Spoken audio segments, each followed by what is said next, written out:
Bonjour à toutes et à tous. Bonjour.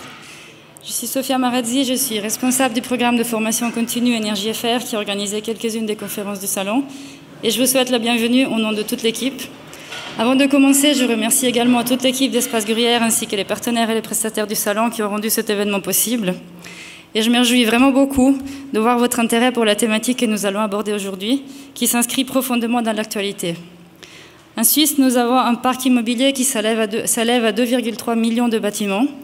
Ainsi, dans le contexte plus général de la transition énergétique et en particulier de la diminution de l'impact du parc immobilier, les questions liées au monitoring de la consommation ainsi qu'à l'optimisation de la performance énergétique des bâtiments est essentielle. Dans ce domaine, l'utilisation des données offre de très belles opportunités.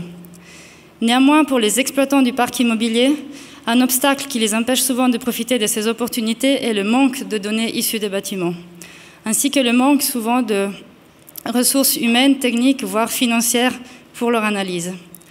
En outre, les systèmes de gestion technique en place ne sont souvent pas conçus justement pour stocker et analyser les données, ce qui est un obstacle supplémentaire.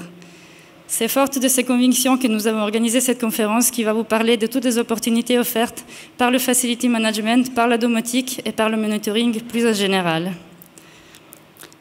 Je souhaite également remercier Jean-Philippe Bachet, qui est professeur et chercheur à la Haute École d'ingénierie et d'architecture de Fribourg auprès de l'Institut Énergie, qui a organisé cette conférence et qui va se charger de la modération. Jean-Philippe Bachet enseigne et conduit des projets de recherche auprès de l'HEIA-FR. Il est également responsable des activités de l'école auprès du Smart Living Lab ainsi que responsable du transfert technologique. Merci et je lui passe volontiers la parole.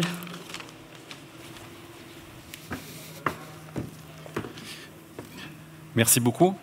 Donc je vais vous expliquer très brièvement comment ça va se passer le déroulement de cette conférence. On a fait intervenir une série d'orateurs qui vont rapidement présenter leurs activités et les différentes organisations qu'ils représentent. Et dans un deuxième temps, on aura une petite partie table ronde. Donc là, j'inviterai tout le monde, tous les orateurs à revenir sur scène. Et enfin, on aura une partie questions-réponses avec le public. Tout ça sur une durée d'environ 1h30. Donc on devrait finir à temps pour que vous ayez le temps d'aller vous restaurer. On entend un peu les bruits à côté, mais voilà, ça sera possible vers midi. Donc, comment est-ce qu'on a structuré les interventions? On aura tout d'abord 2 interventions de représentants plutôt des milieux associatifs et des labels avec Energo qui fera une présentation. Et ensuite, un représentant de Minergie, Olivier Meillet et Joël Lazarus pour Energo. Ensuite, on a 3 entreprises relativement jeunes qui proposent des services et des solutions dans le domaine du monitoring et dans le domaine qui nous intéresse, donc la partie optimisation énergétique. Et enfin, une vue plutôt des milieux académiques avant de terminer sur Red Lab, qui est une initiative autour de l'open data et donc qui prône plutôt le partage et l'échange d'informations et de données entre différents acteurs pour stimuler l'innovation. Donc voilà en gros le programme. Je ne vais pas intervenir plus longtemps, je vais laisser venir au fur et à mesure les orateurs et on va commencer par Joël Lazarus, responsable de la filiale romande d'Energo, qui est une association active depuis très longtemps dans le domaine du monitoring. Joël, je te passe la parole. Alors bonjour à tous, merci pour la présentation. Je ne vais pas me représenter, donc je vais vous parler rapidement. On n'a pas beaucoup de temps à disposition, donc je vais essayer d'être concis de comment est-ce que nous on travaille avec les données énergétiques, à quoi elles nous servent et puis comment est-ce qu'on les valorise finalement au quotidien à travers les différents intervenants. Donc Energo, on existe depuis 2001, on était un programme de la Confédération de 2001 à 2020 dans l'optimisation de l'exploitation, c'est-à-dire qu'on va chercher tout ce qui concerne le bâtiment tel qu'il est, qu'il soit récent, ancien, qui est la ventilation, du froid, du chauffage, et on va chercher l'optimum en termes d'exploitation. Donc on parle vraiment d'exploitation optimale des bâtiments, d'optimisation énergétique, peu importe si le bâtiment est récent ou vieux, il y a un gisement énergétique de 10 à 20% dans ces bâtiments grâce à l'optimisation. Donc, ce que Energo met en place depuis une vingtaine d'années, plus de 20 ans, c'est du résultat. Donc, c'est 10 à 40% d'économie dans les bâtiments, en général dans une démarche qui dure de 3 à 5 ans, voire plus sur certains projets en fonction de la complexité. Et tout ça sans investissement sur l'infrastructure. Donc, uniquement grâce à la présence de nos ingénieurs sur site qui vont analyser le fonctionnement, le comportement des installations dynamiques, les besoins derrière des occupants et de l'exploitation du bâtiment pour trouver vraiment l'optimum. Et pour atteindre cet objectif, on a vraiment 3 piliers depuis toujours. Ils sont restés les mêmes quasiment pendant 20 ans. Et qui vont s'adapter en fonction du bâtiment. La première, c'est l'assistance in situ d'ingénieurs et de techniciens spécialisés dans l'optimisation énergétique, où on passe beaucoup de temps sur place pour trouver ces gisements énergétiques et les exploiter.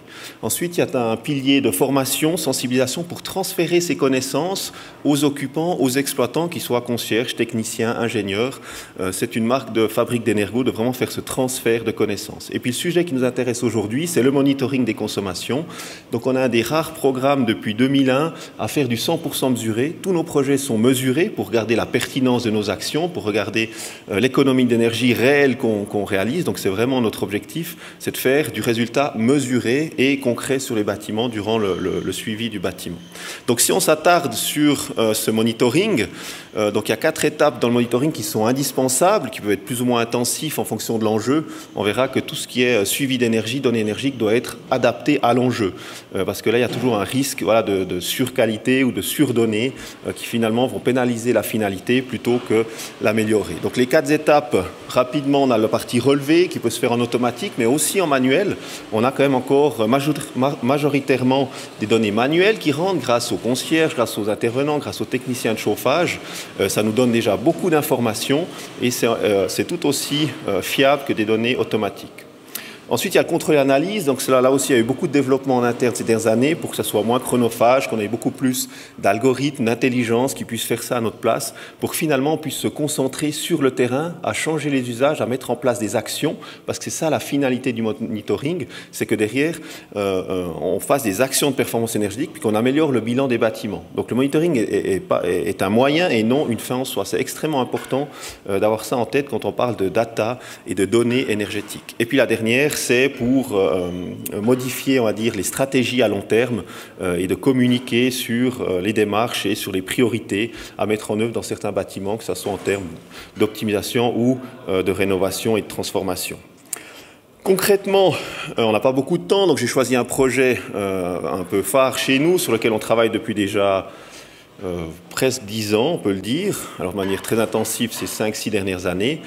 C'est justement basé principalement sur la data, c'est d'optimiser de manière beaucoup plus industrielle les bâtiments à Genève, et il y a une collaboration qui s'est créée avec les services industriels de Genève, où le but c'est d'envoyer les techniciens chauffagistes et de les faire optimiser leurs bâtiments qu'ils ont en contrat d'entretien, donc leur donner une mission supplémentaire. Et pour ça, on a besoin de données, on a besoin de les guider, on a besoin aussi pour les modèles économiques qui ont été mis en place. Donc c'est un projet qui est 100% à la performance, donc les clients ne payent que l'économie d'énergie qui est générée chez eux, donc c'est pas de risque pour ces clients-là, c'est compatible avec le droit du bail qui est le principal frein à l'optimisation. Donc ces modèles de financement à la performance qui sont possibles grâce aux data permettent de réduire ces freins-là. Donc ce projet, il se résume en une optimisation systématique des centrales de chauffe à Genève, un monitoring aussi grâce au relevé automatique ou manuel, on a plusieurs cas de figure, un modèle de coaching à distance grâce aux outils informatiques, des intervenants régionaux qui interviennent déjà sur l'installation, donc on va simplement leur donner la mission supplémentaire. Et puis une mise en réseau des acteurs, parce que c'est plus de 150 personnes qui œuvrent dans ce projet, que ce soit des techniciens, des ingénieurs, des concierges, des coordinateurs, au niveau des SIG de chez nous. Donc c'est beaucoup de monde qu'on doit mettre en relation. Donc ce projet a été récompensé en 2018 par le Watt d'Or, décerné par la Confédération, pour justement son innovation et puis son effet massif sur les objectifs cantonaux. Aujourd'hui, j'ai mis à jour les dernières valeurs. On a 1579 immeubles qui sont en phase ou qui sont en train d'être optimisés. Ça représente à peu près 32 700 appartements, donc c'est vraiment très industriel comme démarche, et ça c'est grâce aux données énergétiques qu'on a pu mettre ça avec réussite et aussi rapidement. Donc c'est à peu près 35 sociétés de chauffage, plus de 200 propriétaires, 34 gérances qui participent. Donc on voit qu'il y a une multitude de personnes qui interviennent. Et en 2021, on a formé 77 personnes à l'optimisation, principalement chez les chauffagistes. Et on a un résultat de 108 gigawattheures depuis le début du programme qui était 2014. Donc c'est vraiment des résultats extrêmement probants, extrêmement rapides par rapport aux autres interventions possibles sur les bâtiments qui prennent, eux, peut-être plusieurs années à mettre en œuvre puis qui sont contraints souvent par des éléments budgétaires. Donc l'optimisation peut démarrer rapidement. Donc voilà une mise en exergue ou une mise en œuvre concrète de la data. Donc ça, on a pu le faire parce qu'on a des données qui rentrent. On a ce modèle financier à la performance qui permet d'être très massif sur les parcs de bâtiments avec des résultats extrêmement probants et finalement mis en œuvre rapidement. Tout ça avec une surveillance des performances quasiment en continu. Donc l'exploitation des données énergétiques, alors j'ai vraiment résumé de manière synthétique, mais il y a pas mal d'opportunités pour le changement des usages, sachant que c'est la finalité. Il faut que ces données ne finissent pas sur des serveurs ou dans des armoires. Il faut qu'elles arrivent aux bonnes personnes, au bon moment pour faire changer leur comportement, leur quotidien, leurs interventions sur le bâtiment et générer finalement de l'économie d'énergie. Donc ça améliore aussi la pertinence des actions de performance énergétique parce qu'on voit que malgré certains calculs d'ingénieurs, on n'arrive pas toujours à atteindre ce qui était espéré. Donc il faut derrière contrôler, mesurer et corriger. Donc si on a la donnée, on est en mesure de mettre des actions correctives en place. Si on n'a pas de données, on n'a aucune chance de savoir que notre action finalement ne donne pas les résultats espérés. Donc ça améliore la communication, l'intervention des intervenants est mieux ciblée. Ils peuvent cibler sur quel bâtiment il y a nécessité de passer, sur lequel il n'y a pas de nécessité. C'est des modèles d'affaires à la performance maintenant qui sont assez massifs. Ça augmente la connaissance sur les bâtiments et leur exploitation. On a un meilleur pilotage des projets et en langage commun. Il faut noter qu'à Genève, il y a l'indice de dépenses de chaleur qui est mis en place, qui permet vraiment d'avoir un outil de communication entre tous les intervenants et de mettre en place des actions concrètes. Par contre, il y a des points de vigilance, puis je terminerai par ça, qui sont importantes et dans lesquelles on peut facilement tomber. L'obsolescence technologique dans les systèmes automatiques. J'ai vu des sociétés qui étaient déjà très précurseurs dans le domaine être chamboulées par l'abandon de la 2G parce que tout leur système communiquait en 2G. Maintenant, il y a aussi des annonces d'abandon de la 3G par Swisscom. Donc, c'est des chamboulements importants technologiques qui peuvent mettre en difficulté certaines stratégies ou certaines sociétés jusque-là. Cimetière de données, là aussi, on a vu des clients qui avaient des relevés minutes sur énormément de choses, mais ils n'arrivent même pas après à en ressortir une valeur annuelle. Donc attention à ces aspects-là. Des coûts qui sont trop importants sur la durée, finalement qui font tomber le projet, ce qui fait qu'on a complètement loupé la finalité. On se retrouve avec plus aucune donnée disponible, ou s'il y a des sociétés qui font faillite, là aussi, on n'arrive pas forcément à récupérer les données. Donc ça peut être embêtant. Pérennité et résilience des systèmes de récolte, systèmes en silo, mirage technologique, données non nécessaires. Là aussi, il faut se poser la question. On a fait des projets Smart City, là aussi, où l'objectif était de tout récolter, ce qui est pour moi un non-sens. Il faut récolter ce qu'on a besoin, et parce que sinon, on va mettre en place des systèmes beaucoup trop gourmands en termes de ressources, en termes de technologies qui ne sont pas forcément nécessaires. Donc voilà, on n'a pas beaucoup de temps à disposition, donc j'ai essayé de survoler la question, mais après, lors des échanges, débats, on pourra encore approfondir certains aspects. Donc voilà, je laisse la parole à M. Bécher pour la suite. Merci.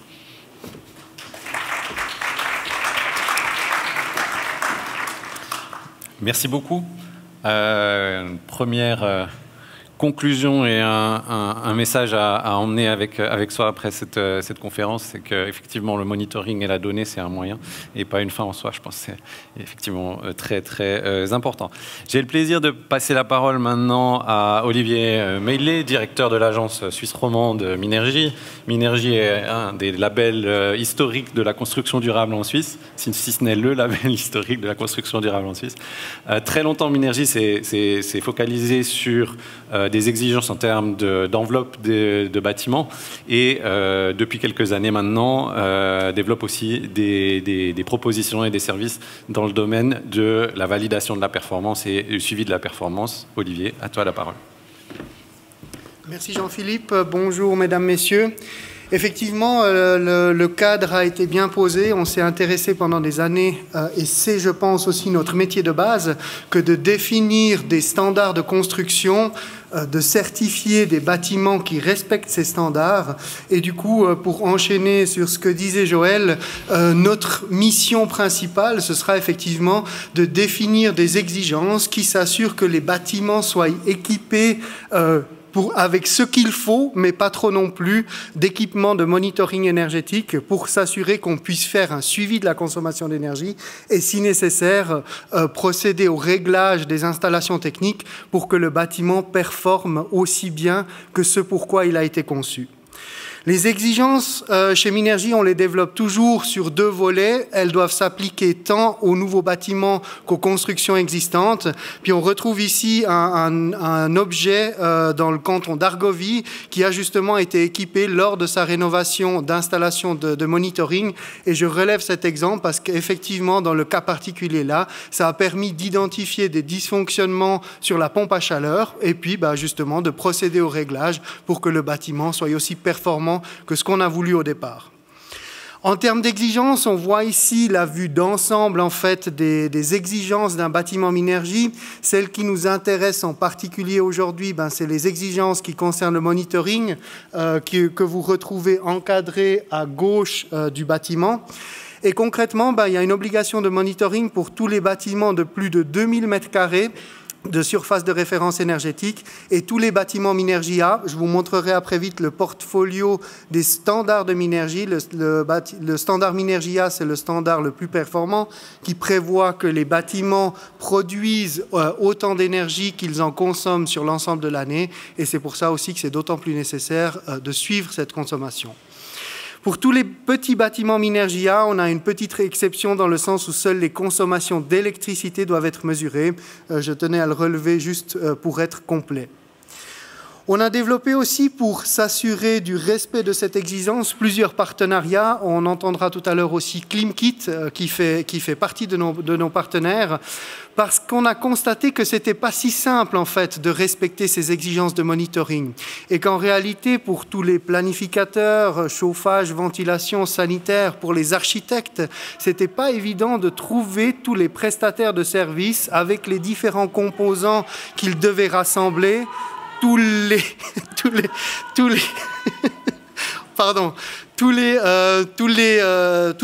les prestations aussi d'analyse de ces données qui n'étaient pas forcément évidents à faire communiquer ensemble. Et du coup, on a développé en fait des modules qui permettent, pour les gens qui veulent faire certifier ces bâtiments, de commander un module clé en main chez un de nos partenaires et de s'assurer que le hardware réponde aux exigences, que tous les points de mesure qui sont nécessaires sont assurés et que l'analyse des données sera aussi pertinente pour pouvoir permettre d'identifier des problèmes.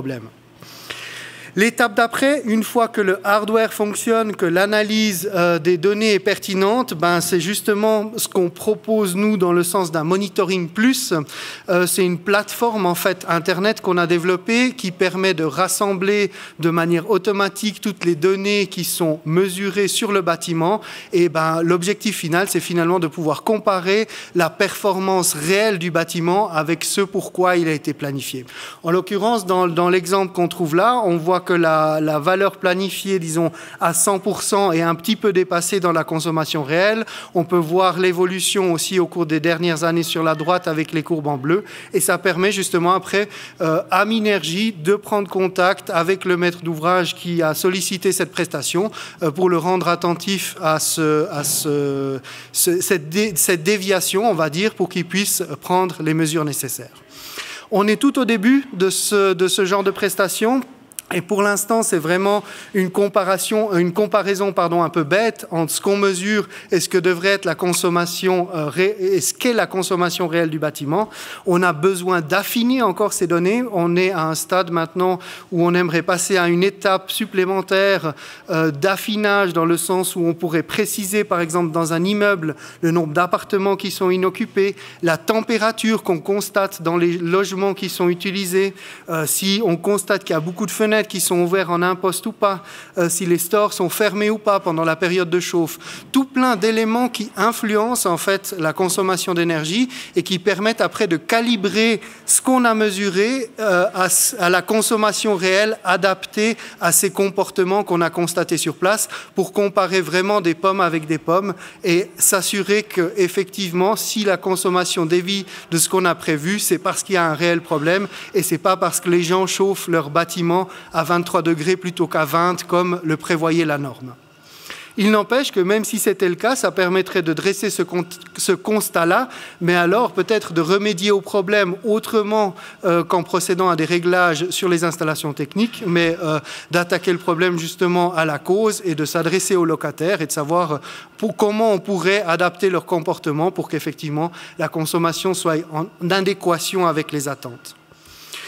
Les évolutions qu'on a eues récemment, c'est qu'à ce jour, on a 7 fournisseurs de modules qui sont certifiés. On va en avoir probablement une dizaine d'ici la fin de l'année. Il y a 108 bâtiments qui ont été certifiés avec l'aide d'un module de monitoring. C'est encore pas beaucoup. On certifie 2000 bâtiments par année, donc on a encore une marge de progression. Il y en a 57 qui ont pris directement l'option de monitoring plus, donc d'analyse des données. 6 bâtiments sont directement connectés à la banque de données Minergie. Vous retrouvez des exemples pratiques de bâtiments qui sont équipés sur notre site Internet. Et puis, justement, à partir de 2022, on va implémenter ces étapes supplémentaires d'affinage, du calibrage de la consommation planifiée. Si on regarde, pour conclure, au niveau de notre portfolio, comme le disait Jean-Philippe, on vient des standards de construction, les standards bien connus, Minergie P et le dernier né Minergie A. On s'est intéressé après à toute la phase d'exécution des travaux pour éviter que quelqu'un qui a reçu une certification provisoire sur la base de ses plans ne reçoive pas son certificat définitif parce que quelque chose est parti en cacahuète sur le chantier. Et finalement, après, une fois que le bâtiment a été réceptionné, certifié définitivement, on est sûr qu'il a été bien construit, qu'il est équipé comme il faut, qu'on puisse aussi s'assurer de son exploitation optimale. Et puis, par exemple, ici, on a développé ce produit, le produit phare, je dirais, c'est vraiment le produit performance, qui est un produit issu d'une collaboration avec Energo pour proposer à tous les propriétaires de bâtiments Minergie un suivi de leur consommation et puis une optimisation de leur installation technique. Voilà, je vous laisse sur ça. À toi, Jean-Philippe. Merci beaucoup. Merci, Olivier. Bien, je vais passer assez rapidement. Alors, il y avait encore... Voilà. À la prochaine présentation, je vais inviter Nicolas Vaudot de Startup. On peut encore dire Startup ? Ça fait déjà 5 ans. 5 ans, c'est juste plus Startup. Donc, ClimKit, qui est un modèle d'affaires, entre autres autour des questions de facturation. Et je me réjouis de partager avec vous et d'assister à sa présentation. Très bien, merci pour l'invitation. Donc, je m'appelle Nicolas Vaudot, je suis le directeur de ClimKit. C'est un projet, comme vous l'avez entendu, qu'on a débuté il y a 5 ans à Vevey, avec pour premier objectif de faire de la gestion de regroupement d'autoconsommateurs. Quelque chose qui est arrivé justement il y a environ 5 ans. Et depuis, notre service a passablement évolué vers une plateforme de gestion énergétique complète pour les immeubles, en tenant compte non seulement de l'électricité, mais aussi du chauffage, de l'eau. On a une solution pour tout ce qui est des bornes de recharge dans les PP, dans les locatifs, un gestionnaire pour les buanderies collectives, toujours axé sur le même principe, comptage de l'énergie et service de facturation pour les propriétaires. Pour nous, les données, c'est quelque chose d'ultra important. C'est grâce aux données qu'on peut fournir les services que l'on propose.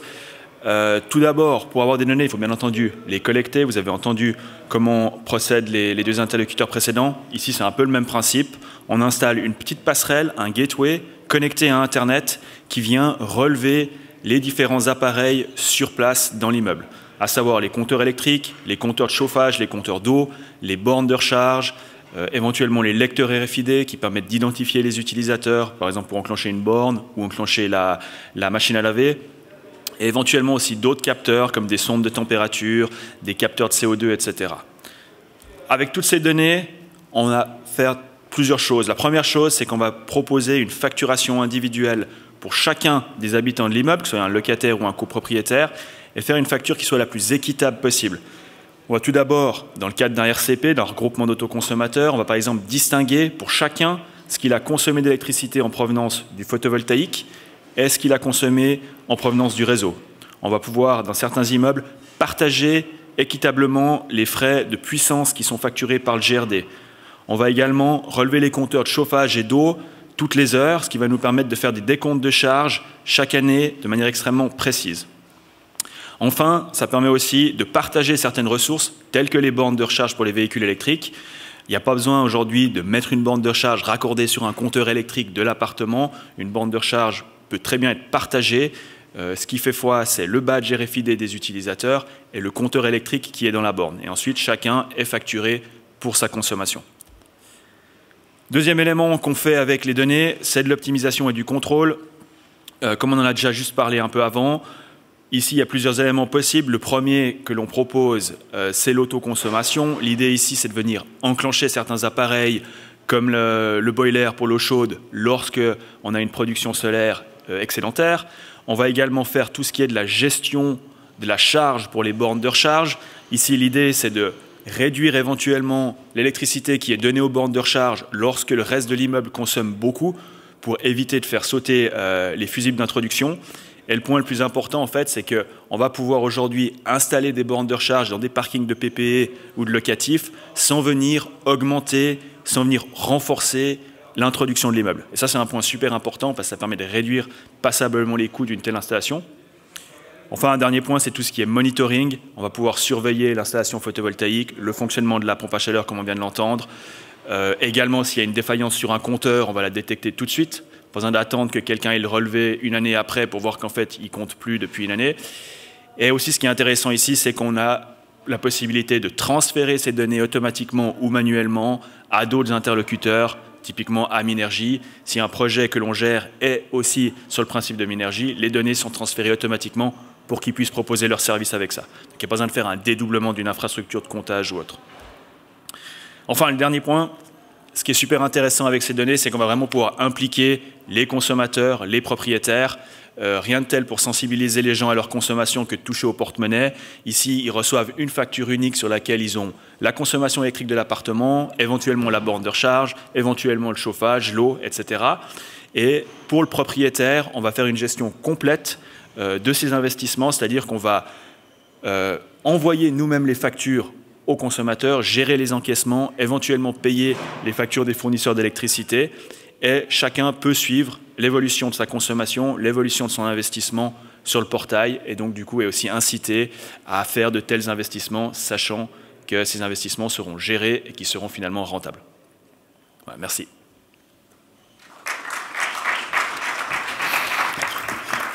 Merci beaucoup, Nicolas. J'ai le plaisir d'inviter Urs Kossenbacher de la société Eco2, alors qui elle a plus de 5 ans maintenant, en tout cas, presque, je dirais presque de mémoire, j'aurais dit une dizaine d'années maintenant, même plus, on vieillit vite, Urs, et qui a démarré ses activités autour de services qui intégraient la prédiction météo dans l'optimisation des systèmes de chauffage, mais qui entre-temps s'est bien développé. C'est ce que Urs va nous présenter aujourd'hui. Merci.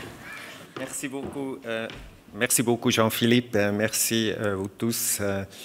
Et merci pour donner la possibilité de vous présenter notre collaboratrice qu'on a nommée Nara.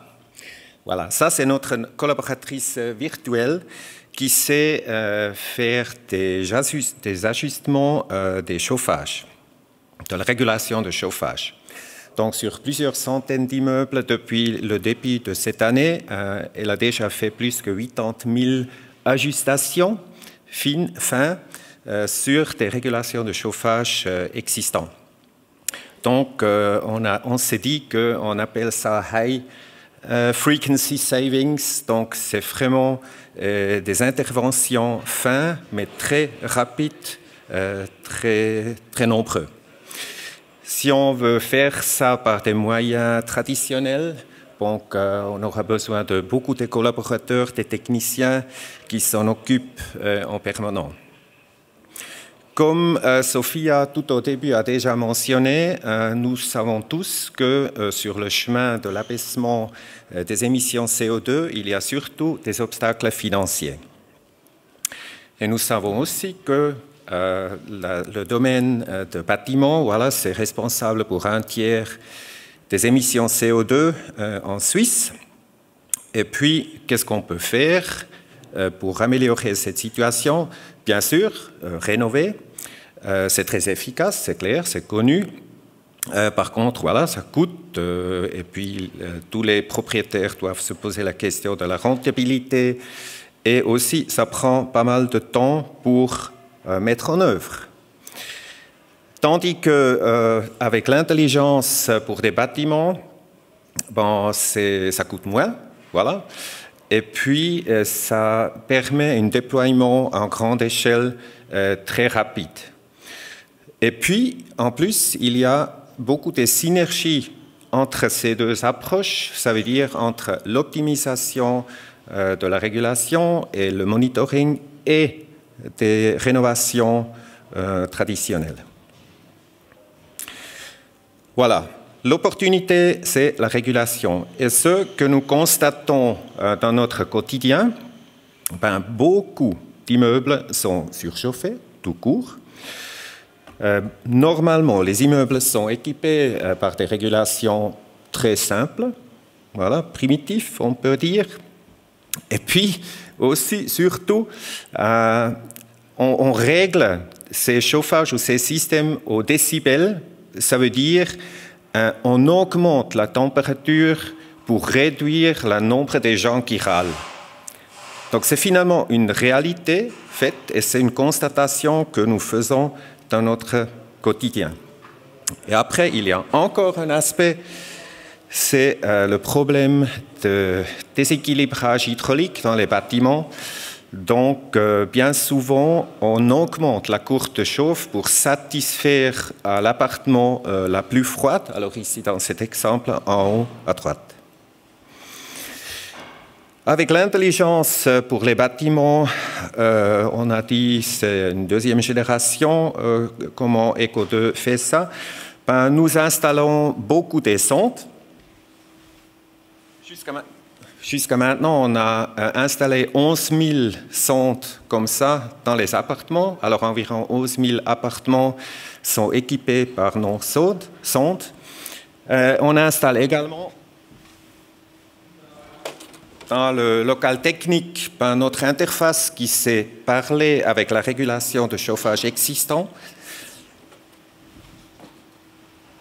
Et puis, ça donne un nombre de données d'environ 6 millions de points de données par jour qui sont sur nos serveurs.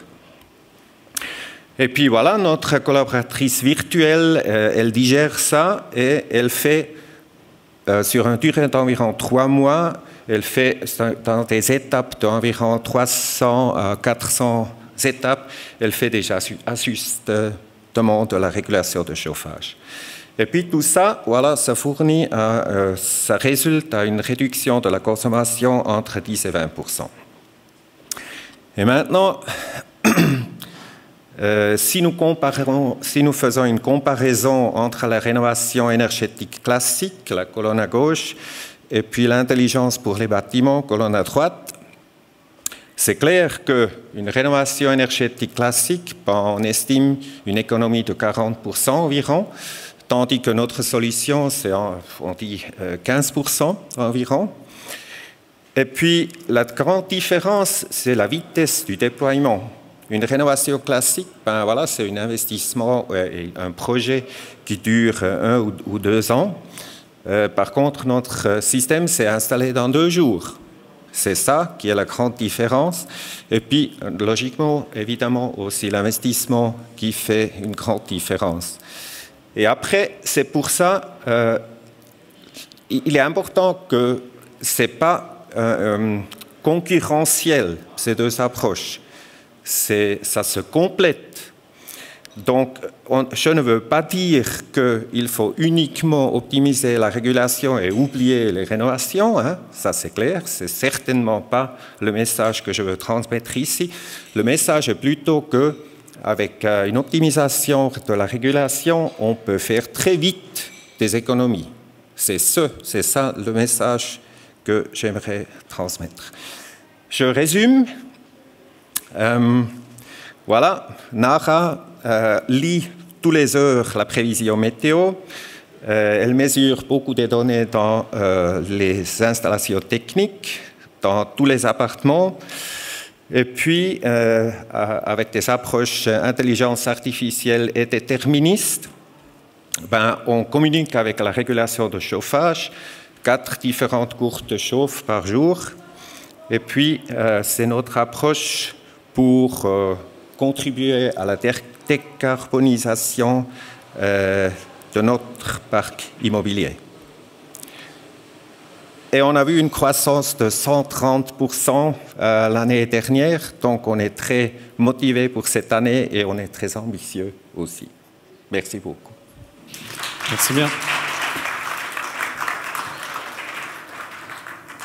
Donc j'espère que vous arriverez à continuer à faire décroître la consommation d'énergie aussi vite que vous arriverez à faire croître la société. Bien, j'ai le plaisir maintenant de présenter Max Carrel, responsable de la technologie chez Eno, qui a des approches aussi similaires, peut-être moins sur la partie hardware, mais sur la partie intelligence artificielle et utilisation de toutes ces données pour l'optimisation. Bonjour à tous, merci pour l'invitation et merci pour l'organisation de cette conférence. Nous, c'est Eno, on est une start-up suisse active dans le pilotage par la donnée de la réduction d'empreinte environnementale du parc immobilier, à l'image de presque tous les présentateurs précédemment. Et on le fait aujourd'hui de la manière suivante. Donc, on travaille sur un parc immobilier qui est relativement varié, qui comprend du locatif, des logements, des habitations, enfin, pardon, des bâtiments commerciaux, industriels, mais aussi des bâtiments un peu plus exotiques, des installations sportives, des écoles, etc. Et on va venir s'interfacer aux équipements existants, et ça c'est très important, on va vraiment travailler avec les équipements existants pour pouvoir digitaliser les bâtiments et collecter des données sur le fonctionnement du bâtiment et de ses installations. Et ça correspond aux installations techniques qu'on a sur place, aux capteurs existants. Et là, ce qui est important, c'est que nous, on ne va pas venir installer des capteurs dans les logements, par exemple. S'il y en a, on va collecter ces informations. Mais l'idée, c'est pas d'arriver avec des capteurs, notamment dans les logements, qui peut être un peu compliqué, et s'interfacer avec les systèmes existants, mais aussi les solutions existantes de monitoring et de pilotage des équipements, et notamment on travaille avec plusieurs partenaires qui collectent déjà des informations, qui ont déjà la main sur une partie des équipements avec lesquels on va s'interfacer directement. Ce qui est très important, c'est que c'est un interfaçage qui est bidirectionnel, c'est-à-dire on va venir collecter la donnée sur le bâtiment, mais aussi on va venir piloter les installations. Et ça nous permet, donc c'est vraiment la partie digitalisation, la première, mais ça nous permet ensuite d'aller travailler sur vraiment notre cœur de métier, qui est la valorisation des données pour réduire l'empreinte environnementale. Et ça, on le fait au travers d'une technologie qu'on a développée, donc d'une plateforme, avec le fonctionnement très schématique qui est présenté à gauche. On a automatisé en fait l'apprentissage par les données, les modèles de prédiction et leur validation, l'analyse et ensuite le pilotage des installations de manière continue. Et en l'occurrence, ce pilotage correspond au système de chauffage ainsi que ceux d'eau chaude sanitaire. Et ça nous permet de fournir un certain nombre de services. Le premier, c'est l'optimisation automatique, où là, on va optimiser les régulations en temps réel en fonction des données météo, etc., pour pouvoir réduire la consommation énergétique du bâtiment tout en garantissant le confort pour les utilisateurs. Et ce qui est important, c'est qu'on va pas faire une baisse de prestations, donc la température moyenne dans le logement ne va pas vraiment évoluer. Par contre, on va essayer de lisser la production de chaleur pour éviter de surchauffer à des moments où on n'en a vraiment pas besoin. Mais on peut également faire d'autres services, notamment la surveillance des installations, ce qui est très important parce que souvent on voit que des équipements défaillants peuvent être des causes de surconsommation qui sont extrêmement importantes. Le suivi énergétique, bon ça a été déjà plus ou moins discuté avant, de l'aide à la planification de travaux, notamment en donnant aux intervenants, aux ingénieurs, les données fines de consommation du bâtiment pour pouvoir dimensionner et calibrer leur modèle et dimensionner les équipements installés. Et également un peu de décompte de charges, mais nous on ne s'attaque pas du tout à la partie facturation qu'on vous laisse. La beauté de tout cet écosystème, c'est vraiment l'optimisation automatique qui est vraiment tout en haut de notre pyramide de services et qui permet en fait de financer un certain nombre de ces services et en particulier toute la digitalisation du modèle à la performance. Donc ça a été déjà plus ou moins expliqué avant, mais vraiment l'idée c'est de calculer de manière très fine les économies d'énergie réalisées et de se financer par une fraction du coût des économies financières qui ont été réalisées. Et ça, c'est à peu près ce que ça donne sur un bâtiment où on voit un pilotage en temps réel et un calcul en temps réel des économies d'énergie réalisées avec des variations. Au début, une phase de référence où on observe le comportement thermique du bâtiment. Et ensuite, on commence à optimiser et on voit que les optimisations deviennent de plus en plus importantes en fonction de l'avancée de la saison de chauffe et des apports solaires qui deviennent de plus en plus importants notamment. Voilà, c'est tout pour moi. On sera présent au stand du BIC. Donc venez nous voir si vous avez d'autres questions. Je vous remercie.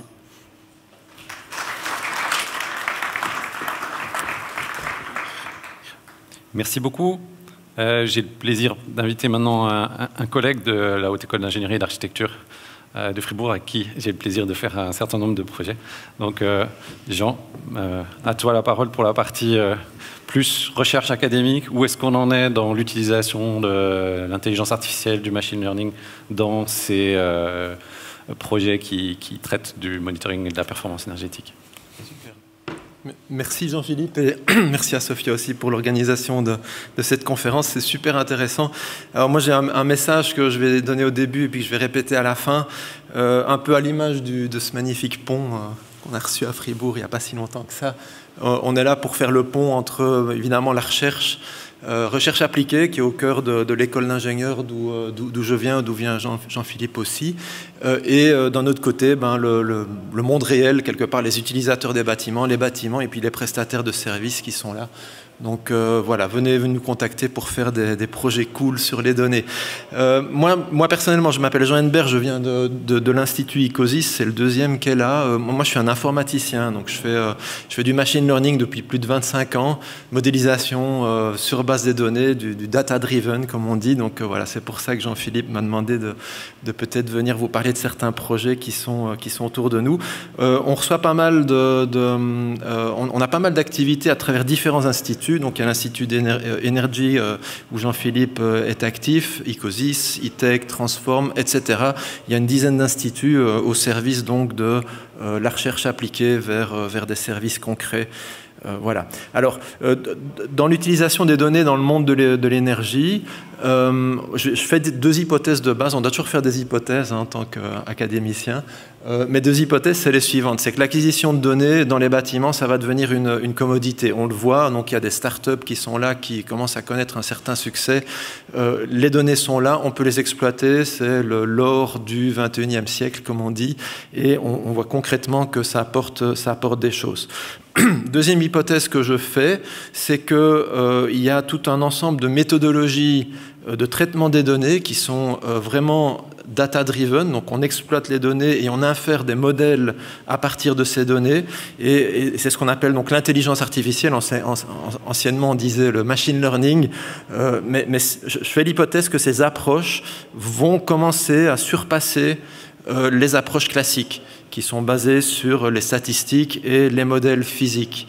Alors je vais essayer de vous convaincre de ça. Nous on le voit déjà à travers les données qu'on exploite dans les différents projets, mais je pense que ça commence à être une réalité, donc ces approches commencent vraiment à être extrêmement intéressantes et deviennent utilisables avec des cas d'utilisation concrets dans le monde des bâtiments. Alors voilà, ça c'est mes deux hypothèses de base. Maintenant je vais vous montrer juste quelques exemples de projets sur lesquels on a eu l'occasion de travailler, entre autres avec Jean-Philippe dans Energy, mais avec d'autres instituts. Un premier projet qu'on est en train de terminer maintenant, qui s'appelle le projet Facility 4.0. Alors le terme 4.0, c'est pour faire le lien avec l'Internet des objets, le paradigme de l'industrie 4.0. Tout est connecté, on récolte des données et puis on vient plugger des services là-dessus. Alors là, c'est ce qu'on a fait dans une dimension un peu facility management, donc le facility management donc pour les bâtiments. Alors, on a fait différents cas d'utilisation. Un premier que je voulais vous montrer là, parce que ça me permet de faire un lien aussi avec des choses auxquelles on doit faire attention quand on travaille avec des données. C'est ce qu'on a appelé le CAD Explorer, donc le chauffage à distance. On a pu travailler, on a eu l'occasion de travailler avec Groupe E, donc sur de l'utilisation, donc l'exploration de ces données et l'utilisation de ces données pour faire des modèles prédictifs sur différents streams de données auxquels on avait accès. Alors ce que vous voyez sur la partie droite en haut, en fait, c'est la consommation d'eau chaude sanitaire. qu'on peut mesurer donc à travers les données du CAD.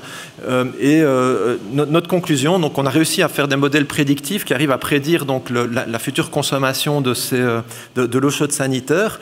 La conclusion, c'est qu'on arrive très très bien à modéliser, je vais dire en quelques clics ou en quelques coups d'algorithme, on va dire, la composante physique du bâtiment, enfin la composante physique en fait les pertes qu'il y a dans ce réseau d'eau chaude à distance, et puis les apports en énergie qui sont apportés à travers le réseau CAD. Donc la composante physique, on arrive très bien à la modéliser, ça colle vraiment très très bien, on le voit sur la partie bleue là. Par contre, il y a évidemment dans du bâtiment, il n'y a pas que la physique du bâtiment, il n'y a pas que ça, il y a aussi des utilisateurs. Et là, il y a une composante un peu plus stochastique, comme on dit, un peu plus aléatoire, parce que chaque utilisateur ou chaque groupe d'utilisateurs, suivant l'utilisation du bâtiment, aura un impact effectivement sur la consommation. Et cette composante stochastique humaine, elle est beaucoup plus difficile à capturer. Et ça reste encore actuellement pour nous, on a eu des difficultés à capturer cette composante-là. Et là, on a encore de l'opportunité de recherche à faire là-dedans, car il n'y a pas encore de solution toute faite par rapport à ça. Et je pense que c'est un enjeu probablement, là je regarde les startups qui étaient là, ou les entreprises qui sont là, je pense que là il y a encore quelque chose à faire, je pense, au niveau de pouvoir capturer cet aspect humain. Par contre, danger, c'est le petit signal de danger que j'ai mis là. À travers ces données de bâtiment, il y a de l'information privée. Nous, on pouvait voir exactement, enfin, pas exactement, mais on pourrait commencer à inférer des choses, voir que certaines personnes prennent des douches au milieu de la nuit, etc. Qu'est-ce que ça veut dire? Et donc, il y a de l'information privée qui est visible à travers ces flux de données. Il faut faire attention, et ça, c'est quelque chose sur lequel on peut aussi évidemment accompagner en termes d'instituts de recherche appliqués. Peut-être un deuxième exemple ici, donc toujours dans Facility 4.0, on s'est rendu compte de l'importance de la visualisation de ces données, parce que les données viennent de différents capteurs, elles deviennent complexes, il y a un aspect temporel, et donc c'est important aussi de réfléchir comment est-ce qu'on peut visualiser les données. Donc là, on a fait quelques jolis travaux menés en partie par Frédéric Monté, qui est là, si vous voulez lui poser des questions, il est juste là au deuxième rang, qui a fait accompagné évidemment avec d'autres collègues, avec Alessandro et d'autres. Mais voilà, la visualisation est vraiment importante. Donc là, on a élaboré aussi des jolies techniques de visualisation, typiquement là pour de la qualité de l'air, mais on pourrait imaginer faire pour d'autres systèmes, aussi avec une projection concrète sur des plans, comme vous voyez sur la partie de gauche là. Et tout ça devient relativement simple à élaborer en fait. Donc très intéressant aussi de prendre conscience de cette dimension-là. Ce n'est pas uniquement de l'algorithmique et du machine learning, c'est aussi de la visualisation qui est très importante pour les opérateurs qui sont derrière. Je saute sur un autre projet qui est en train de se terminer également, Assainissement 4.0.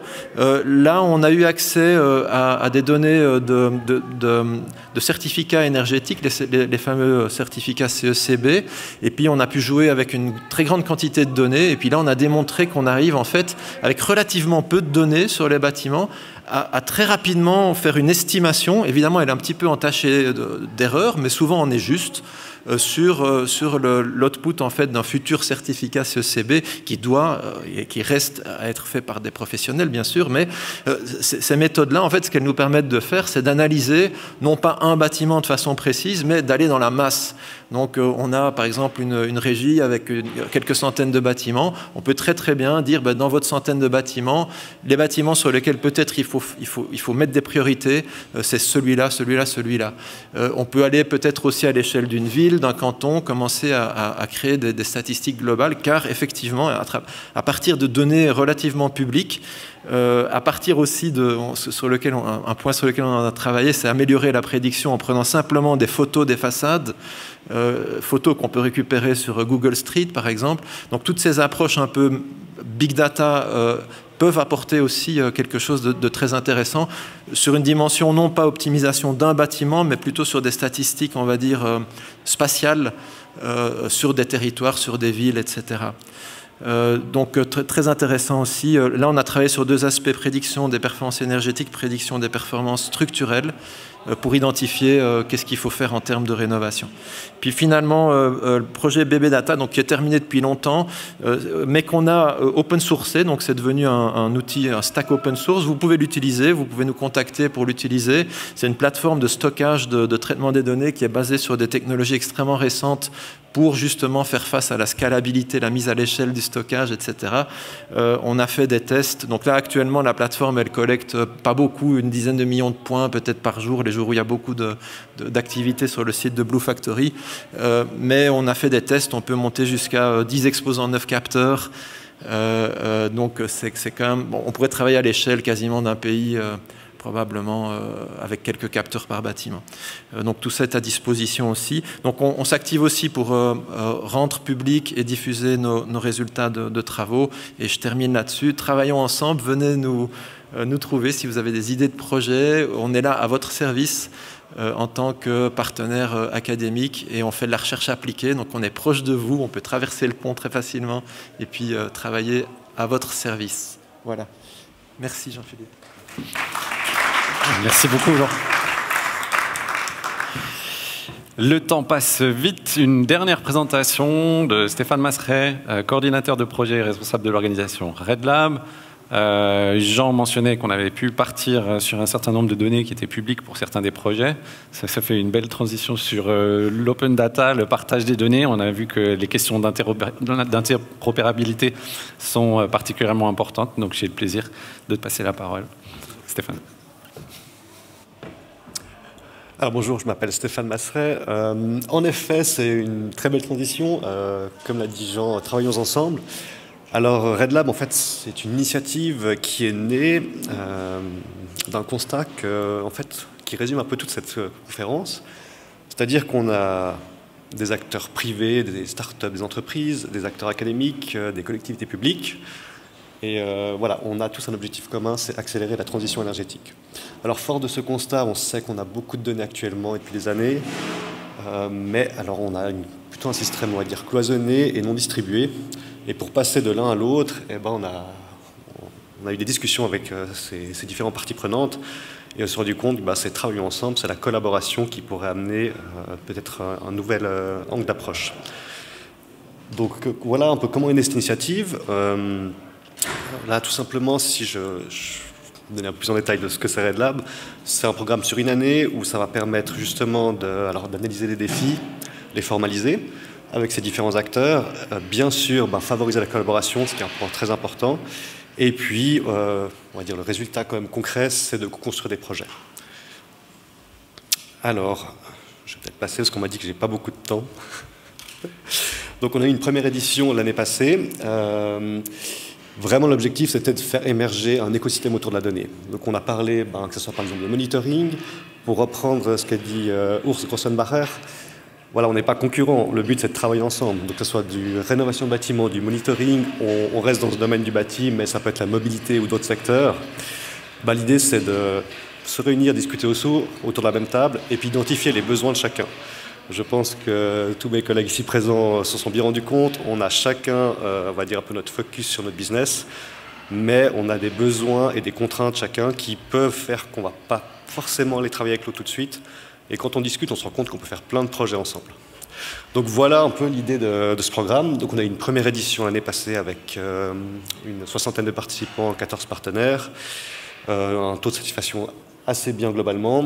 Ce qui en est ressorti, bien sûr, alors c'est on va dire, je vois qu'il y a un petit, c'est pas grave, c'est la création de projets, mais surtout de l'amélioration en fait de la collaboration des acteurs.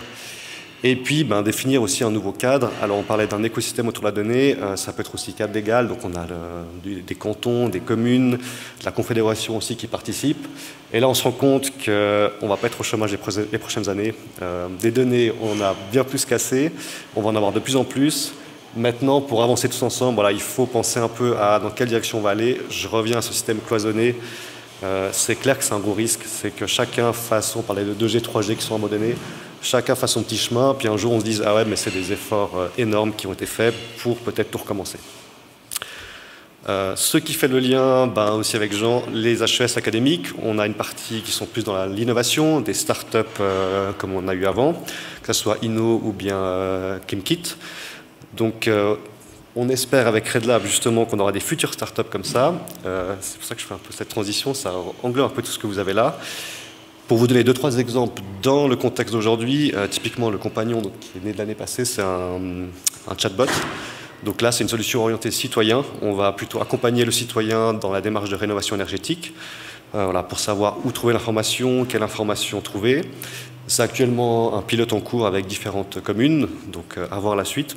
Peut-être une future application ou une entreprise.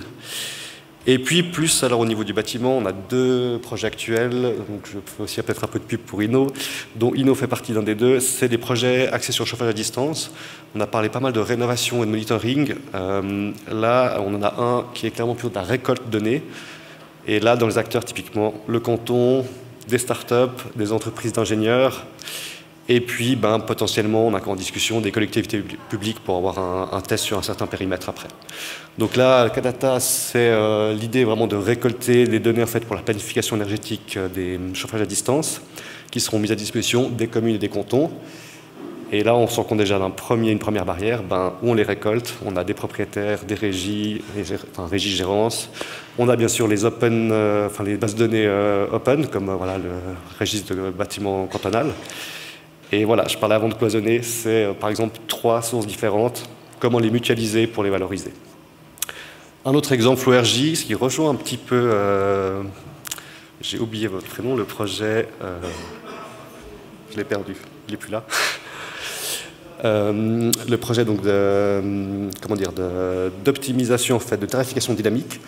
Mais là, on a plutôt une option, donc chauffage à distance multifluide qu'électrique. La même chose, c'est l'idée de dynamiser ce tarif, de facturer juste pour le client. Là, on est tout au début d'idée, mais de nouveau, on doit intervenir avec différents acteurs, on les réunit ensemble, puis on regarde comment on peut avancer. Petit point sur ce projet qui est intéressant, c'est qu'on va se baser sur le principe du réseau électrique pour faire du bidirectionnel et imaginer avoir on va dire les prosumeurs, mais des consommateurs qui peuvent fournir de la chaleur à d'autres bâtiments ou on va dire dans un quartier. Je ne vais pas faire trop long. Donc voilà pour RedLab. Prochaine édition aura lieu dans 2 semaines. Donc de nouveau des thématiques mobilité, bâtiment, suivi de consommation énergétique pour les collectivités. Et puis on a aussi un défi sur un thème d'actualité, le biogaz, donc par rapport au problème de gaz. Donc qui aura lieu, voilà, j'ai dit dans 2 semaines. Si vous êtes intéressé, moi je suis par là, n'hésitez pas à venir. Et puis, je voulais finir par ce beau mot par rapport à ce que vous avez dit, travailler ensemble. Voilà un peu l'écosystème de cette année. Alors, je ne pas celui de l'année passée, mais on a des startups, les entreprises, bien sûr les instituts académiques, et puis la partie collectivité publique, que ce soit commune, canton ou confédération. Et ensuite, les catalyseurs, c'est-à-dire les partenaires de diffusion qui, eux, vont pouvoir rassembler tout ça et puis en faire un peu de promotion pour que ce soit connu au niveau de la Suisse. Merci beaucoup. Merci.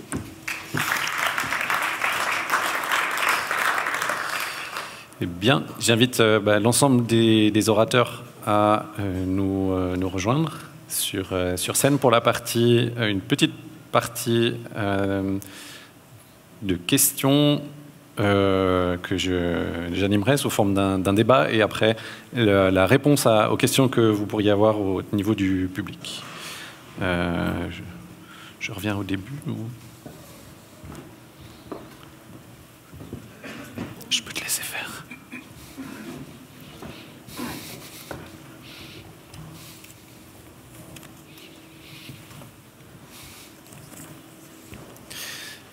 Bien.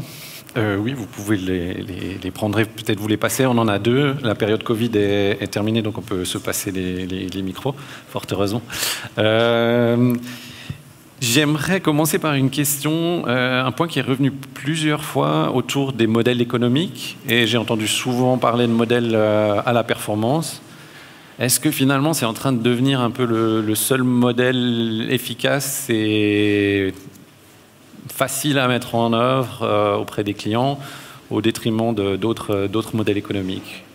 Je pense en particulier peut-être ceux qui sont les plus concernés, donc Energo qui a été le premier à l'avoir mentionné. C'est bon. Oui, alors nous, on travaille déjà depuis 2001 avec des modèles à la performance. Avant, c'était une part de nos contrats qui était faible, 10%. On a 90% qui était forfaitaire, on payait la prestation d'ingénieur.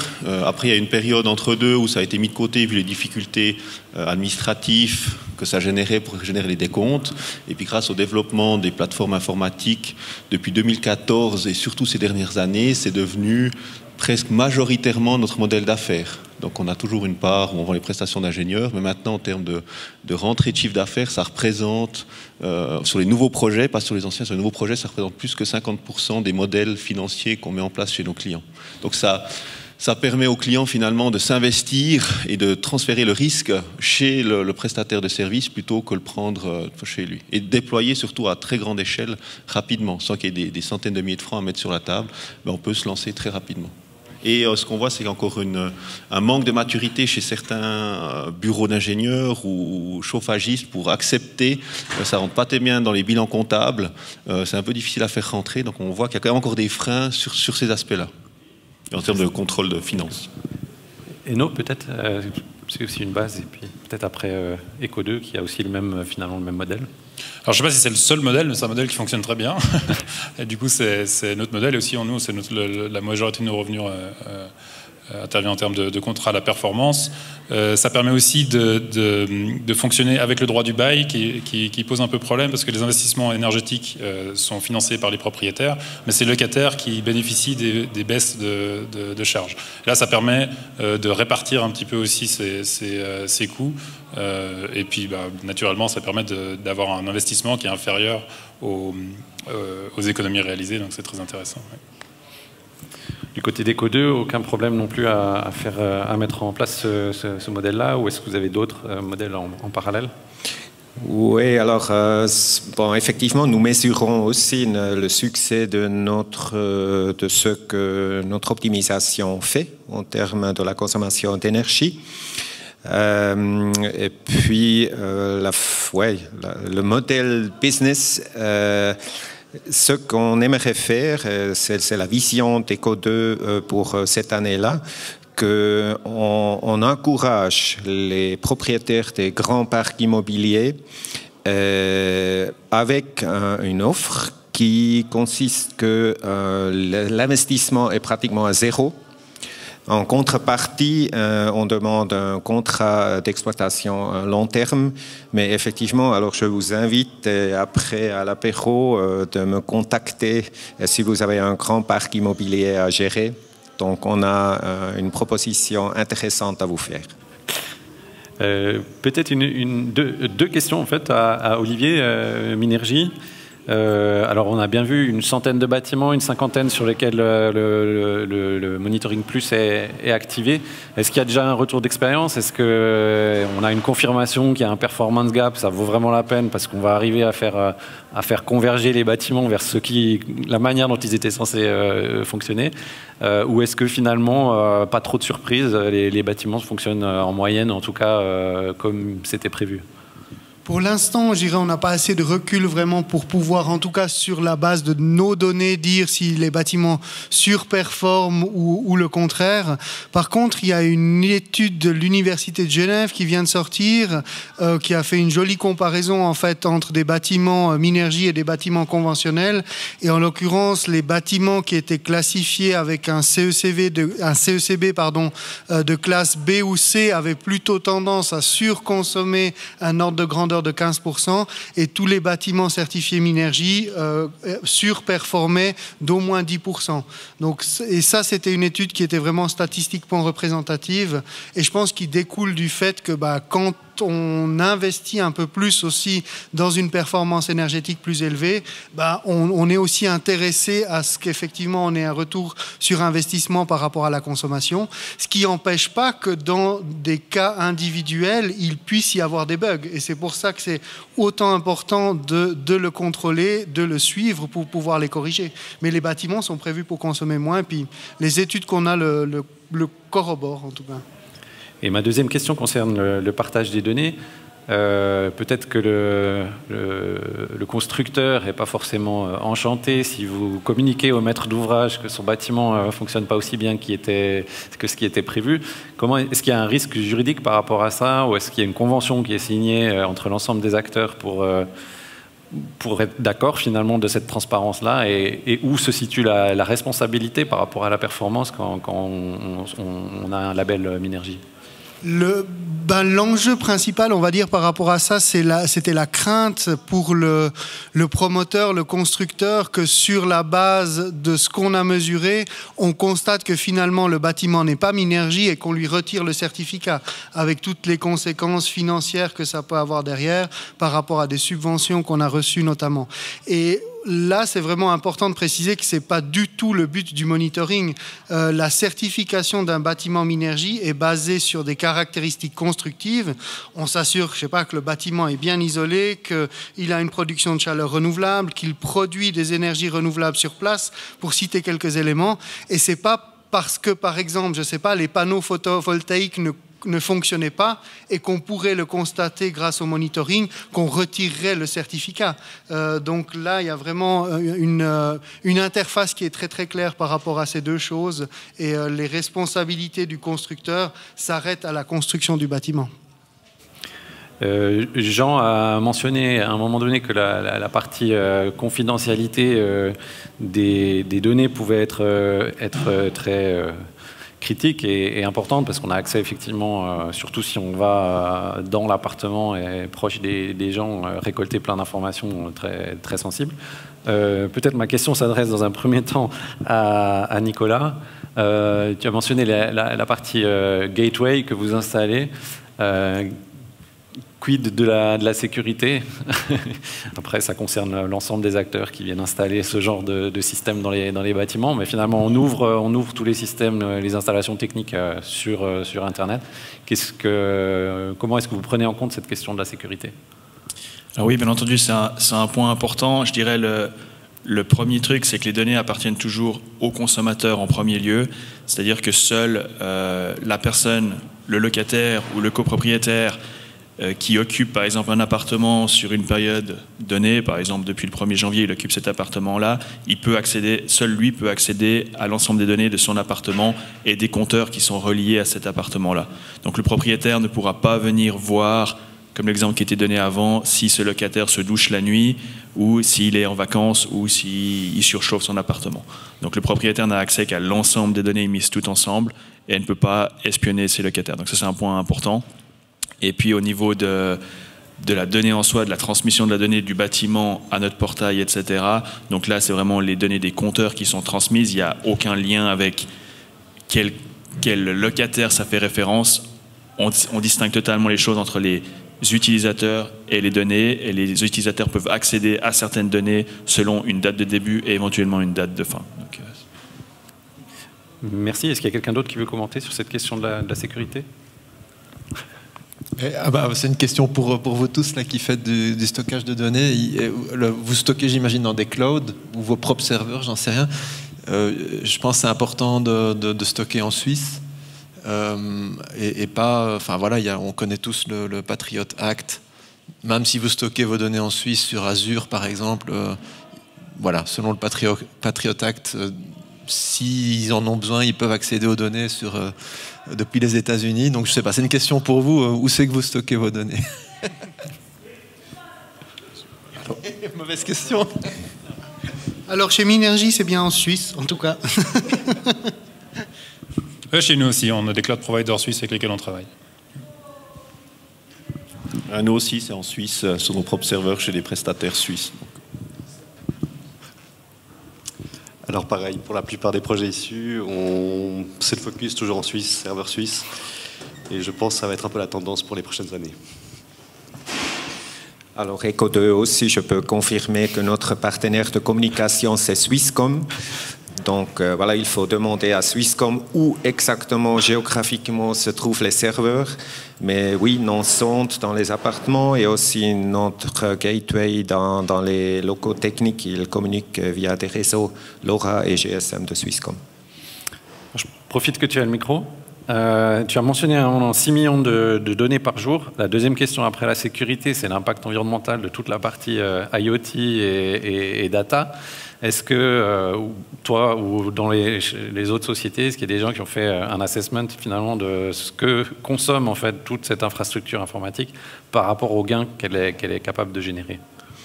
C'est une bonne question, mais honnêtement, je ne suis pas préparé à la réponse. Alors, je ne peux pas m'exprimer. Est-ce qu'il y a d'autres? Oui. On n'a pas fait encore, et ça va venir, c'est clair, un assessment de life cycle de tous nos services. C'est vrai que ça consomme de l'énergie et du matériel de digitaliser les bâtiments, ça c'est certain. Il faut voir dans quel but est-ce que ça intervient. En l'occurrence, quand le but c'est d'éviter de brûler du mazout, le calcul est assez vite fait. J'avais fait un peu des calculs, mais c'était plutôt des estimations assez générales. Mais en gros, l'ensemble de nos équipements informatiques produisent moins de CO2 que ce qu'on permet d'éviter sur un seul bâtiment. Donc on est dans les ordres de grandeur qui sont quand même plutôt intéressants. Très bien. Un complément du côté de Minergie, dans le sens où on a introduit maintenant, depuis le début de cette année, l'obligation de calculer l'impact environnemental en termes de CO2. Donc la nécessité aussi de quantifier toutes les émissions de CO2 qui sont générées par la construction du bâtiment, incluant aussi tous les équipements de monitoring. Donc on aura déjà une certaine transparence, disons, par rapport à l'impact environnemental à ce niveau-là. Et peut-être à partir de l'année prochaine, d'introduire la volonté aussi de ramener ce bilan à zéro pour pouvoir vraiment parler d'un bâtiment qui soit zéro CO2 net. Et donc, de ce point de vue-là, ouais, aussi par rapport aux installations de monitoring. Une question peut-être... Ah oui. Peut-être aussi réagir. Alors, on n'a pas fait l'exercice du bilan global, mais ce qui est sûr, c'est qu'on est très regardant sur qu'est-ce qu'on se relève et à quel pas de temps. Donc, on a plus d'1 milliard de données, mais on a vraiment toujours fait une évaluation, même on peut la changer en cours de route d'optimisation, de quel pas de temps est nécessaire. Si on a besoin du journalier, on fait du journalier. Si pendant une période donnée, un mois, on va analyser plus finement en quart horaire, on passe en quart horaire à distance. Et puis, on se limite vraiment à ce qui est nécessaire pour notre activité. Je pense que c'est un point aussi, Jean, je veux réagir par rapport à... Peut-être une tendance, en tout cas, que moi j'observe dans différents projets, c'est aussi, au lieu de rapatrier les données dans un cloud, c'est plutôt de rapatrier le calcul proche de là où on en a besoin. Donc faire ce qu'on appelle du edge computing ou edge AI, s'il y a des composants d'intelligence artificielle, qui est... proche donc de là où on en a besoin. Donc on peut imaginer que vos routeurs, là, vos gateways qui capturent les données, vont être de plus en plus puissants et pourront sous peu faire tourner l'intelligence localement. Donc ça, c'est aussi un pattern qui est en train d'émerger, que j'observe actuellement.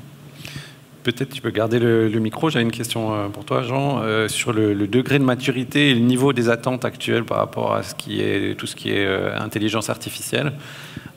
Qu'est-ce que tu peux dire par rapport à ça? Est-ce qu'on est encore dans une période où on attend des miracles de l'intelligence artificielle, où on est rentré dans une période où on est dans le concret, dans l'application, puis on est capable de mesurer ses apports, en particulier dans ce domaine de l'énergie et du bâtiment? Oui, alors bon, c'est vrai que l'algorithmique a énormément évolué depuis 2013 environ. Il y a les puissances de calcul qui sont arrivées avec les GPU, le stockage des données qui est devenu peu coûteux, entre guillemets. Et tout ça mis ensemble, ça fait en fait qu'on parle énormément de l'IA actuellement. Ceci dit, l'IA n'est rien sans les données. Et dans les données, il faut qu'il y ait un signal utile. Donc parfois, nous, on a des projets, on dit oui, bon ben voilà, il n'y a pas de... On peut rien faire.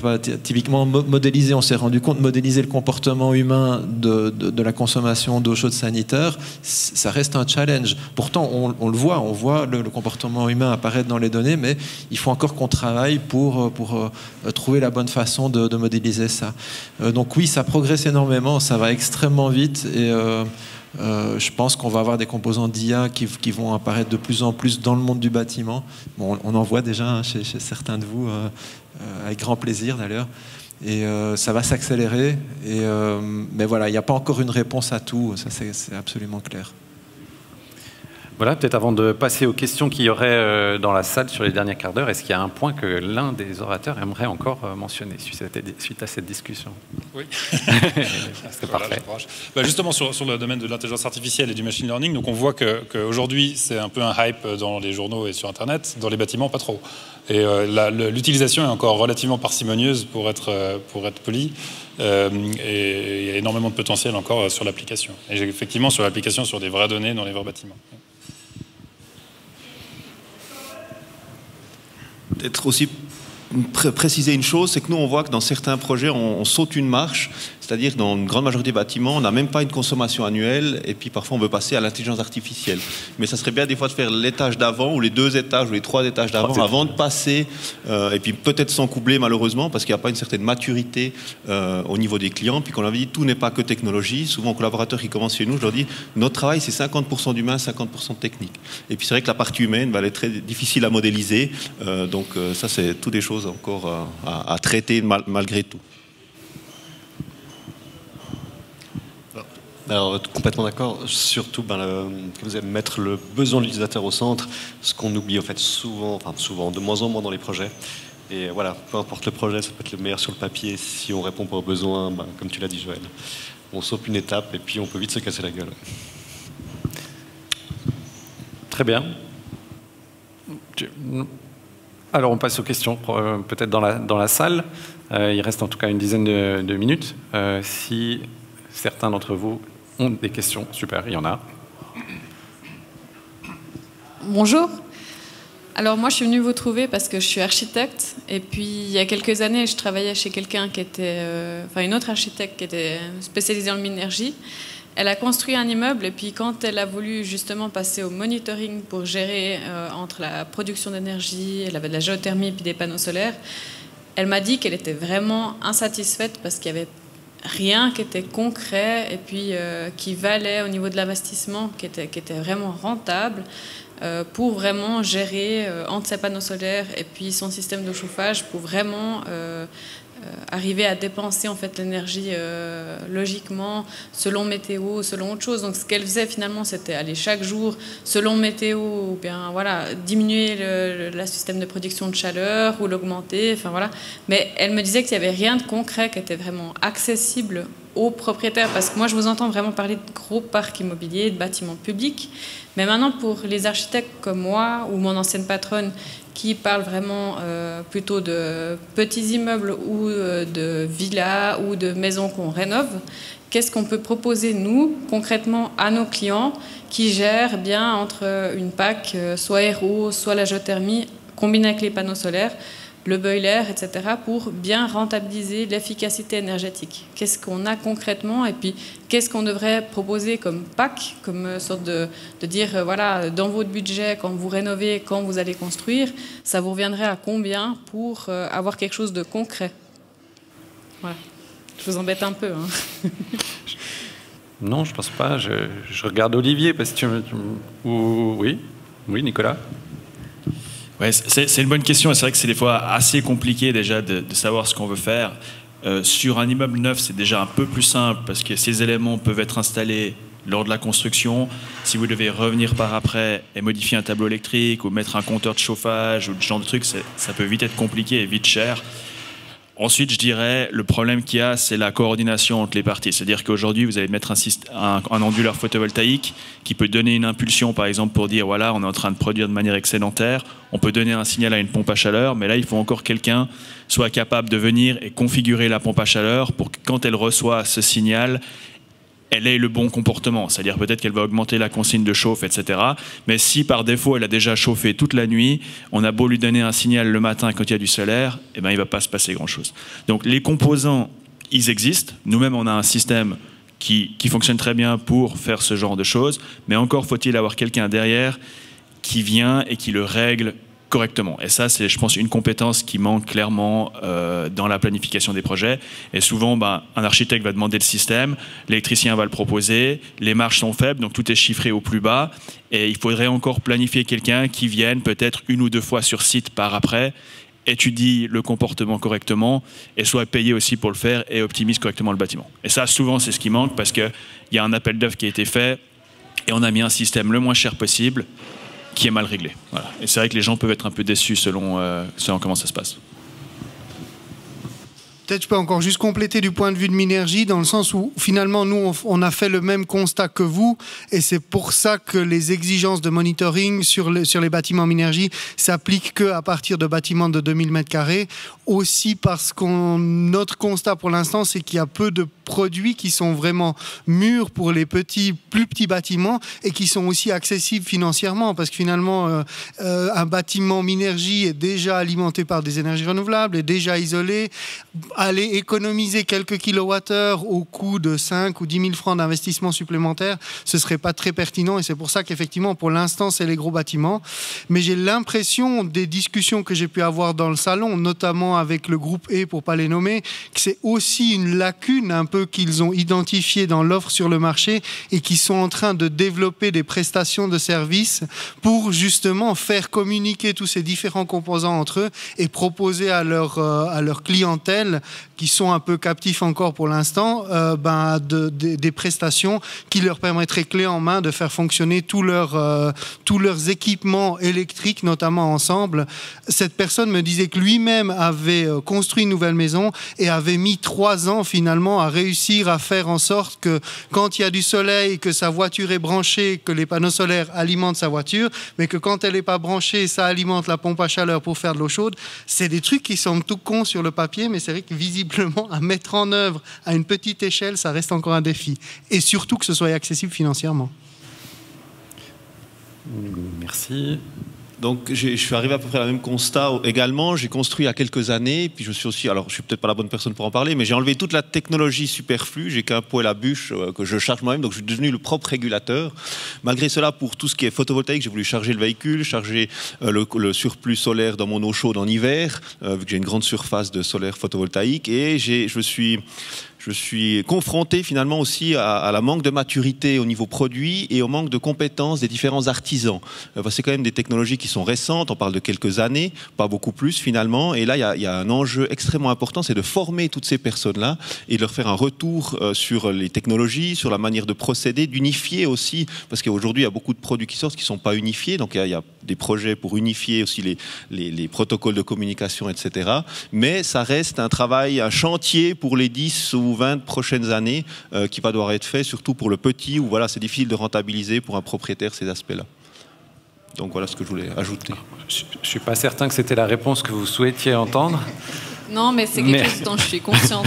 C'est vrai que j'ai eu un représentant il y a quelques temps qui est venu chez moi pour de la domotique, pour me montrer les pièces électroniques qu'on mettait dans les compteurs, etc. Puis j'ai voulu le pousser un petit peu plus loin, quoi, parce que régler, d'éteindre ou de monter ses stores avec le Natel, c'est sympa, la lumière, la même chose.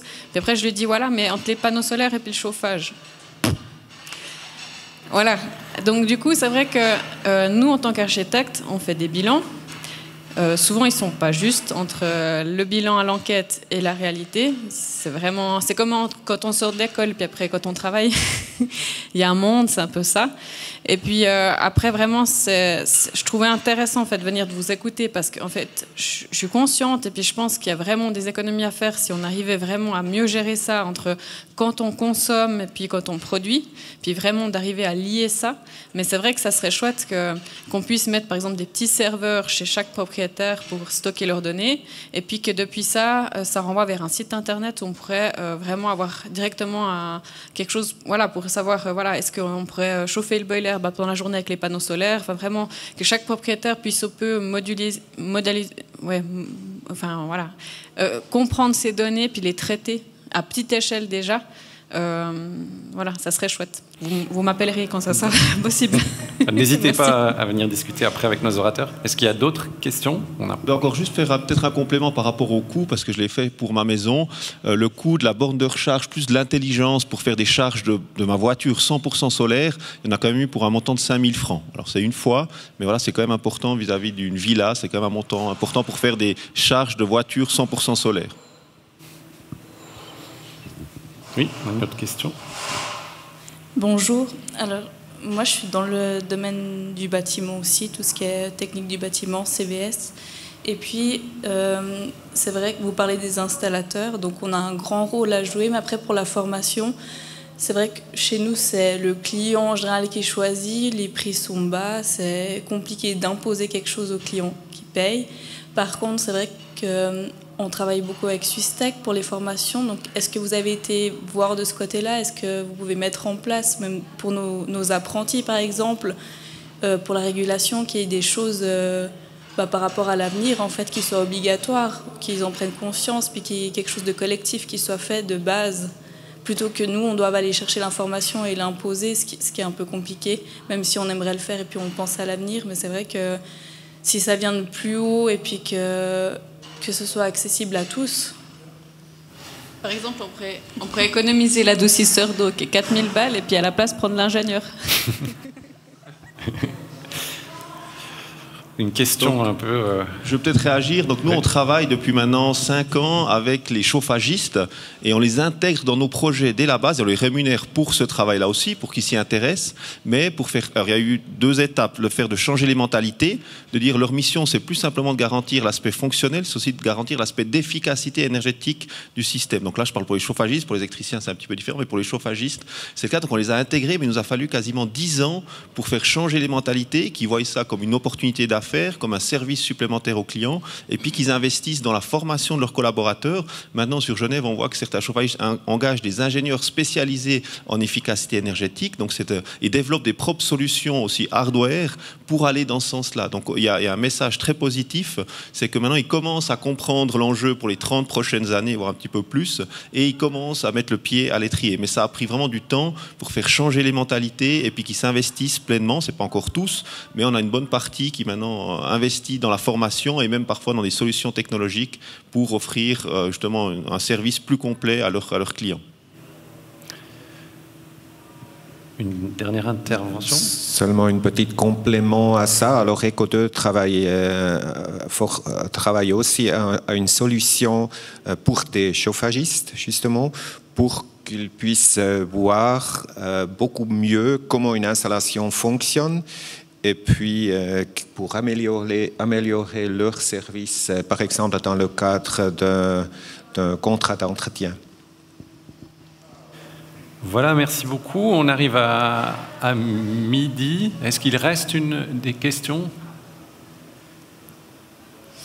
Ça ne semble pas être le cas. Donc, il me reste à remercier chaleureusement Energissima, le salon, pour avoir permis l'organisation et la tenue de cette conférence, et surtout très chaleureusement tous les intervenants, malheureusement pas d'intervenantes, mais voilà, il y a un domaine qui reste quand même très masculin, mais peut-être qu'en même temps que les solutions vont se développer et s'intégrer et que les usagers vont être de plus en plus pris en considération, peut-être qu'il y aura aussi une plus grande mixité dans les métiers techniques. En tout cas, c'est quelque chose qu'on espère. Donc je vous remercie chaleureusement d'avoir participé, et au public aussi d'être venus nombreux ce matin. Et la conférence sera aussi rediffusée ultérieurement, donc disponible pour être revue s'il y a des éléments qui vous intéressent, et n'hésitez pas après la conférence de venir échanger avec nos intervenants. Merci beaucoup et bonne journée encore et bon salon.